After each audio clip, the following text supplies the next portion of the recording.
vuelta a las 8:45 y discutimos sobre ese debate presidencial en Estados Unidos, el tercero en fila que se ha desarrollado rumbo a las elecciones del próximo 8 de noviembre. Rocío Lazo nos cuenta qué se dice en redes sociales respecto de esta discusión. Juan Luis, recuerde que su opinión para nosotros es lo más importante, así que le recordamos participar utilizando el hashtag a las 8:45. Vemos algunos de los comentarios que tenemos ya a través de nuestro Twitter. Ana Roth nos dice, los demócratas tienen demasiada injerencia en los gobiernos. Y también nos dice, la mayoría de las personas no entiende el problema de fondo del daño que nos hacen los demócratas. También tenemos la opinión del doctor Sergio Hernández. 95% de respuestas de Trump fueron puros ataques, un 5% de propuestas. Son estos los comentarios que tenemos ya a través de nuestras redes sociales. Regresamos con ustedes, Juan Luis. Fernando, tenencia de armas, portación de armas y además el aborto, temas fundamentales para definir la ideología o la forma de ver el mundo de una persona en Estados Unidos. ¿Por qué en Guatemala eso no se discute con la misma apertura? Bueno, porque cada sociedad construye temas. Hay una cosa que se llama la tematización de las cosas, ¿no? Y cada sociedad construye temas, que son los temas de referencia de esa sociedad. En Guatemala muchas de las cosas están construidas en torno al conflicto armado, en los temas de derechos humanos o del ejército. Estuve con el ejército o creo estuve que con la guerrilla. Exacto. O sencillamente puedo decir que el ejército fue bueno o malo, ¿no? Para ponerle un sentido. Entonces, cada sociedad escoge sus temas. La sociedad norteamericana, desde los años 60, empezó un debate entre republicanos, conservadores, o voy a ponerlo así, ni que los republicanos, conservadores y liberales, en torno al tema del aborto y el tema de las armas. Y cada cierto tiempo esos son temas que de alguna manera dividen al país y plantean preguntas. Sin duda alguna es un tema para la siguiente Corte Suprema de Estados Unidos cuando termine de conformarse, que es uno de los temas de esta campaña. Se elige a un presidente, pero hay que decirlo claro, se está eligiendo la siguiente Corte Suprema de Estados Unidos. Entonces, esos temas van a estar ahí. ¿Pero por qué no sucede en Guatemala? Bueno, no hay una construcción histórica de esos temas, no hay un debate público importante y no ha habido casos importantes que lleven al debate de la sociedad. Cuando aquí discutimos homicidios, muy pocas veces hablamos de tenencia de armas como un problema. Cuando aquí hablamos de problemas de aborto, de estas cosas, se convierten en discusiones de grupos muy pequeños, radicales, pero no hay un debate público abierto de muchos movimientos. Entonces, siguen siendo temas marginales en el debate público y es así como funciona. Y así es como funciona cualquier sociedad, no hay nada sorprendente hasta cierto punto en ese sentido. Embajador, Trump habla de renegar del Tratado de Libre Comercio del NAFTA. Es decir, ¿cuál es el procedimiento? ¿Es fácil hacer esto? ¿Es complicado? ¿Qué procedimiento tendría él que hacer para renegociar, para anular ese tratado? No es algo fácil. Es un tratado entre tres países. Hay que estudiar los procedimientos. Yo no soy experto, pero de mi juicio no es tan fácil. Y tengo que decir que no es una sorpresa, no es sorprendente de escuchar a un candidato hablar así.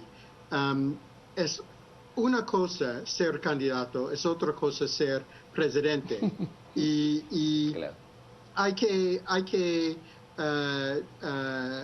aprender la máquina del gobierno y los diferentes herramientas en el gobierno para cambiarlo, para imprimir su política. Y generalmente, tengo que decir, yo tengo 30 años trabajando en el Departamento de Estado.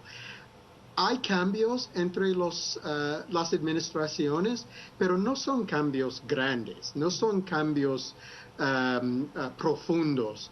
Hay diferentes enfoques, hay diferentes ideas, pero no he visto muchos cambios de fondo entre las administraciones.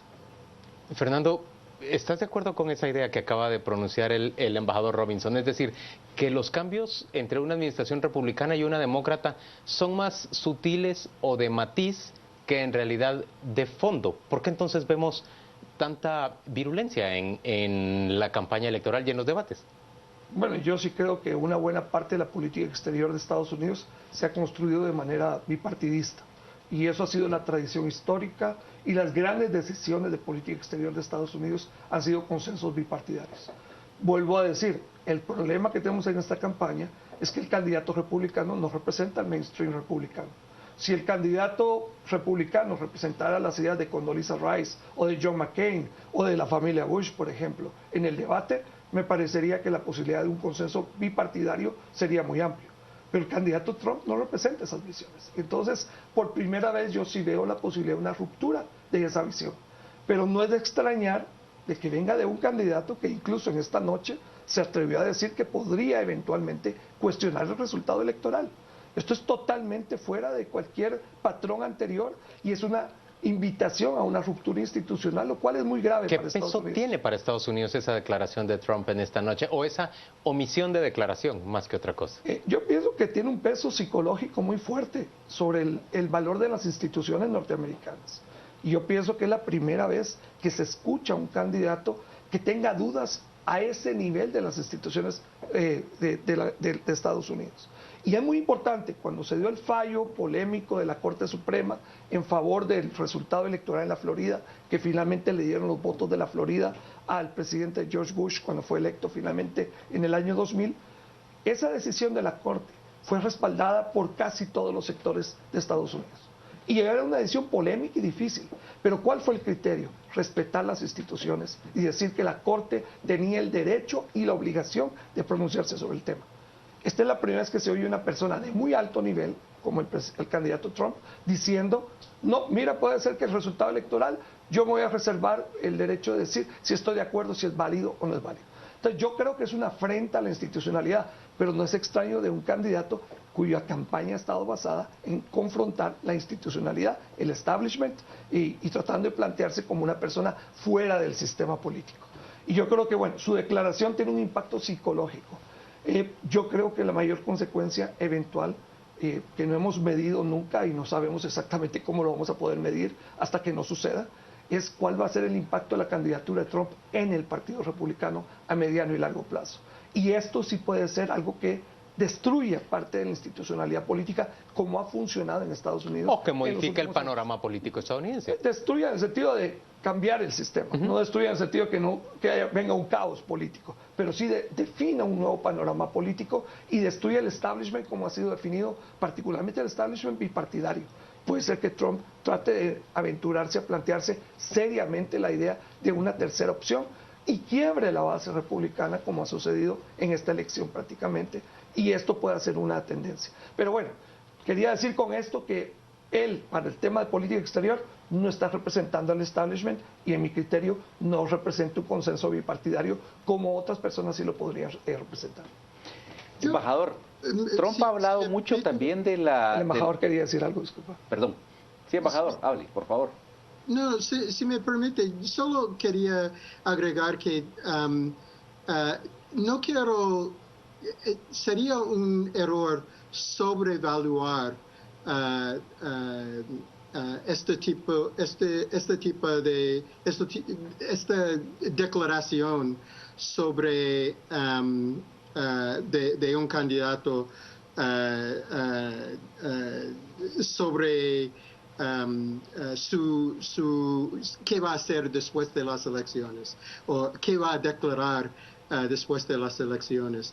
Las instituciones y la democracia de los Estados Unidos es muy fuerte, construido después de 240 años. Y yo creo que es precisamente construido para defenderse de este tipo de amenaza potencial. O sea,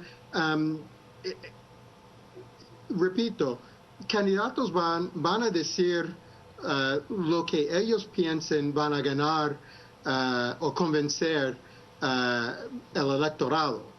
Pero después de las elecciones,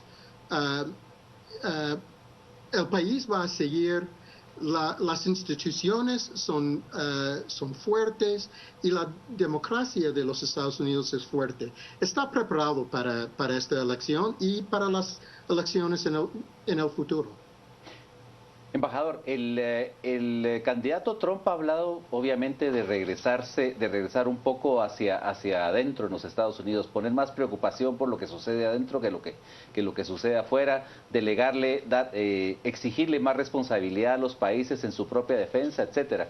Es decir, hablando de esa posición de ir hacia adentro, es decir, ¿qué va a suceder, por ejemplo, con la alianza con la prosperidad si gana Trump? ¿Qué va a suceder con la CICI? ¿Qué va a suceder con todas estas iniciativas que inició el presidente Obama? ¿Va a resistir la institucionalidad a esto? ¿Va a seguir la inercia de lo que se inició con Obama? ¿O de veras puede haber un cambio si gana Trump? Tenemos que esperar. Yo creo que hay una institución, hay programas, hay proyectos que han empezado en años anteriores que van a seguir. Mire, PEPFAR y los programas en la lucha contra VIH empezaron con la administración de Bush. Y entonces tenemos que esperar, tenemos que ver quién va a ser en las posiciones importantes, cuáles temas quieren enfocarse. Tenemos tres semanas más, apenas 3 semanas para averiguar o evaluar qué podría pasar en el futuro. No sería un error tratar de entender de la campaña, de las campañas, qué podría pasar en una nueva administración. Fernando, ¿cuáles fueron a lo largo del debate los momentos cruciales, según tu opinión? Mira, yo creo que fue un momento importante, fue el debate precisamente sobre el tema de las mujeres. Creo que era un debate que tenía que darse y se dio, digamos, con dureza, fue una parte dura del debate. Otro punto importante creo que fue el debate sobre el tema económico y el tema de si se generan empleos dentro de Estados Unidos o fuera de Estados Unidos. Y yo creo que ahí asestó un golpe fuerte Trump. Él insiste en el tema de que las empresas se van afuera a generar empleos, y aunque respondió bien la señora Clinton con el tema de que Trump mismo se ha llevado empleos fuera de Estados Unidos. Y que compró todo el acero en China para construir su hotel. Y todo eso salió en el debate, pero eso solo refuerza un poco el argumento de Trump hasta cierto punto, en el sentido de que si él lo hace, no quiere decir por eso que es correcto. Y yo creo que el tema que él planteó a nivel económico es una pregunta válida. Y creo que otro tema importante, sin duda alguna, fue el tema del manejo de la crisis del Medio Oriente y cómo se puede manejar desde el punto de vista de la seguridad de esos temas. Son temas del debate, pero yo diría que para efectos de la campaña, no del debate en sí, sino de la campaña, lo que quedó claro es que va a seguir dominando los temas que han venido dominando estas semanas. Y yo creo que el tema famoso que en algún momento se planteó, que de alguna manera la campaña de Trump era como una olla de teflón, que no se le pegaba nada y que le tiraban cosas y no se le pegaban. Aquí ya se le pegó algo. El tema de las mujeres. Y nos está cayendo. Y entonces creo que ese tema, seguir golpeando sobre eso, es como cuando un boxeador ya tiene una ceja cortada y le siguen golpeando sobre esa ceja hasta que sangre, ¿no? Porque esa es parte del problema. Y yo creo que esa parte es la que más está cuestionando ahorita la campaña, y el debate no hizo nada para cambiar esa situación. Embajador, a ustedes les está pasando algo que nos ha pasado a nosotros durante las últimas elecciones. Es decir, en este momentito los electores no van a votar por un candidato porque les entusiasme, sino van a votar porque temen a otro o porque piensan que es menos malo que el otro. Es decir, en ese contexto de impopularidad, ¿cómo cree usted que va a ser la afluencia de votantes durante el segundo martes de noviembre? Bueno, yo he visto mucho entusiasmo para los dos candidatos, de la gente que quieren un partido u otro en los Estados Unidos.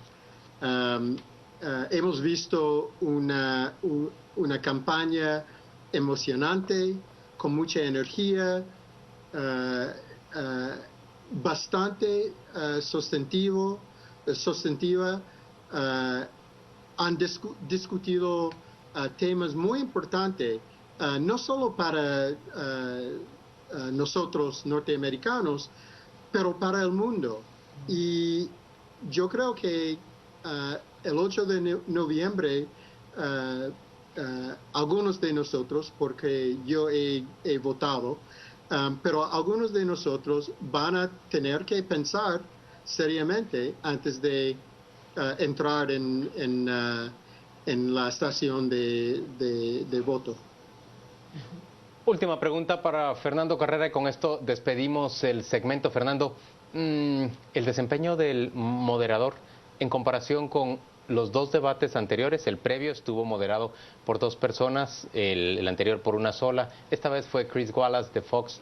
¿Cuál es tu opinión sobre esa moderación? El mejor de los tres debates, sin duda alguna. Creo que él hizo un manejo muy serio de los temas, presionó a ambos candidatos en temas. Hubo momentos en que él perdió un poco el control del debate, pero esencialmente lo mantuvo. Pero yo te diría, a mí me impresionó como el mejor de los tres debates, el mejor moderado. Embajador Robinson, Fernando Carrera, gracias a ambos por acompañarnos a las 8:45. Vamos a la pausa comercial y volvemos dentro de muy poco para informarle y discutir en torno a la captura de Alan Marroquín, el ex interventor de Puerto Quetzal, ocurrida justamente en Estados Unidos. Ya venimos.